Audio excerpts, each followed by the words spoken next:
Good day. I hope everyone is doing all right. I have one very exciting announcement before I get into a devotional today. And that announcement is that this Sunday, July 25th, at 5 p.m., we'll be having our quarterly business meeting. Yes, it's an exciting day. We'll be discussing all the things.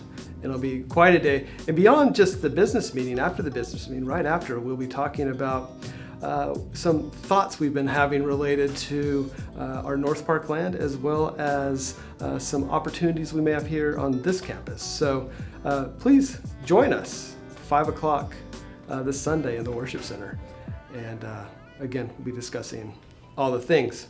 But as we move forward here today, we're going to be having a devotion on Matthew 25, verses 14 through 30. You guys are familiar with that, I imagine, or many of you are. It's the parable of the talents. Money is talked about in the Gospels significantly, mainly because it was the center of people's lives, and just like it is for us today. We read about taxes and what is owed to Caesar, but it seems like in this parable what is being used is about being wise and faithful with the finances or the resources that God has provided to us. And I'm not talking about just to the church, but to us as individuals.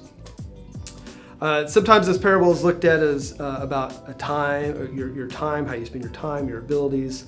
But I'm going to focus more on the financial side of it and what we do with the money that we have received. The author, of course, talks about talents, and sometimes we equate talents with the common use of it known today based on abilities. But in this case, it's the denomination of money.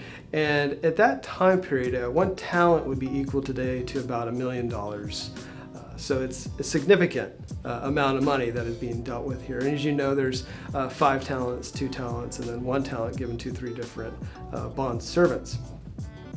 As we look at this parable, we know that the nobleman or the householder, depending on your translation, went on a journey. And it was typical for a householder to go on a trip and leave the estate to his bond servants or slaves, depending on your translation. The expectation would be that the bond servant or servants would invest or identify ways to either grow or invest the money or the estate while the householder was away. As the estate grew, in many cases, not in all cases, but in many cases, so did the wages of the servants. So it was beneficial not only to the householder, but also to the bondservant as well. So that is kind of a little bit of context of where this parable is coming from. As we dig into this, like if you look at verse 15, we can note that the master gives to each bondservant or each slave based on their ability. The same is said for us today. Those of us who work outside the home get paid based on our abilities. However, that is not the main concern here. That's not what Jesus or the author who is interpreting this parable or writing down this parable is trying to get to. The point that the writer is trying to make is actually how wise are we when it comes to the stewardship of the funds that we have been given. How are those who are given resources using those resources? Probably another way to look at that. Are they being wise and investing in the kingdom of God? The point being, it seems that they're trying to make here, are they being wise while the master is absent? And we can believe here that the master is most likely Jesus. And the question we can relate to is, are we being wise as we await the return of Christ? And that is what we should keep in mind. Remember, parables are not to be taken literally. Sometimes we try to, and sometimes we try to dissect them to the point of where they don't make any sense. But what we're supposed to look at when it comes to a parable is the whole of the parable. What is the overall message that's coming from the parable? What is the big picture that we're trying to see? And what is God doing around us in His kingdom? Another question to ask is, how do we use wisdom and faithfulness to spend funds that have been provided to us to further the kingdom of God? As we continue on going into verses 16 and 18, we see that the 2 bondservants were wise, 2 of the bondservants were wise, and how they would use what had been given to them, while the one with only 1 talent, which is still a lot of money, $1 million in today's economy, buries it for safekeeping. It was not unusual for people to bury their money whenever they had some extra lying around during that time period, because banks in the Roman provinces of that time were still being established and weren't super trustworthy at that point. And other ways that people would invest would either be through money changers, money collectors, tax collectors, or even shopkeepers. But as you can imagine, based on the experiences of people during that time, that would be quite a harrowing and unpredictable experience, so people would just bury their money. So it wouldn't be out of the ordinary that this guy would do this. As we continue on going into verses 19 through 23, we see that the master returns and he is quite impressed with two of the three servants with their wisdom and resourcefulness, that they had doubled what he had provided to them. And this is based, of course, on the wise choices and the resourcefulness. And so based on this, they were giving additional responsibilities and invited to enjoy the master in a great feast or banquet. The two slaves were faithful and one had been provided to them, so that we can take that. Notice also that they both received identical praise. So if you go back and read this, you'll see that the one with 5 did not receive more praise or more resources than the one with 2, and well, of course, until later on, but they both received identical praise. It was not about how much they were given or even earned, but it was actually about how wise and faithful they were with what had been provided to them.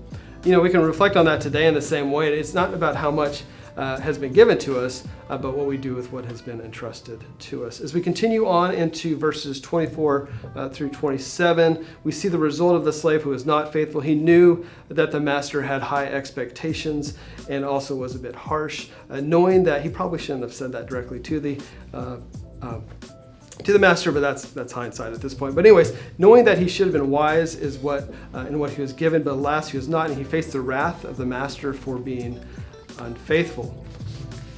Notice how he just hands the money back at this point. It seems that the fear was beyond just the fear of what the master would do with him, but fear of his own personal failure, fear of what would happen if he had failed or had lost the master's money. At this point, we can look at this, and he let fear and doubt instead of wisdom make his decision for him, and thus he looked, as it says here, both evil and lazy. The evil or wickedness pointed out by the master is not about misuse or squandering the money. Remember, the servant did nothing. He buried the money. What was squandered was an opportunity, and that's where we see the issue here, is the lack or the squandering of an opportunity.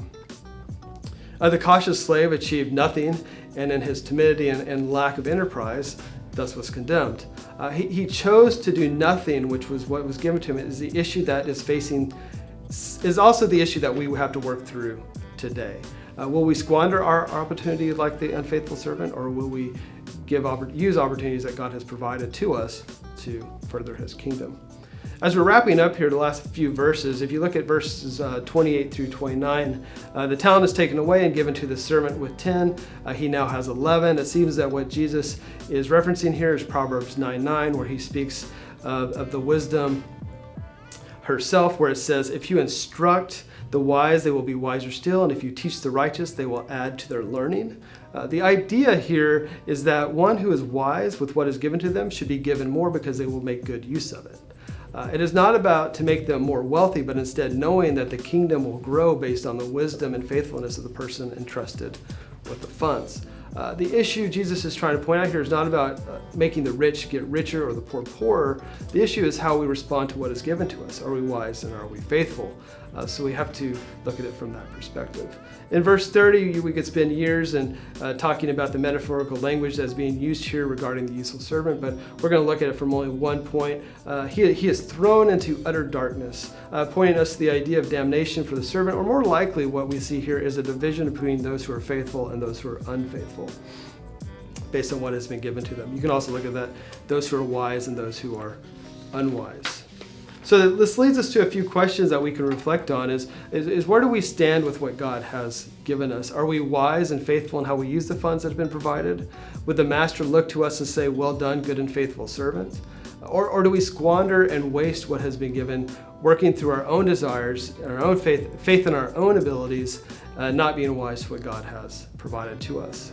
Only we can answer that question, and only we can determine if we will be wise in how we use what has been given. Will it be useful to the kingdom, or will it be useless? The decision is up to us.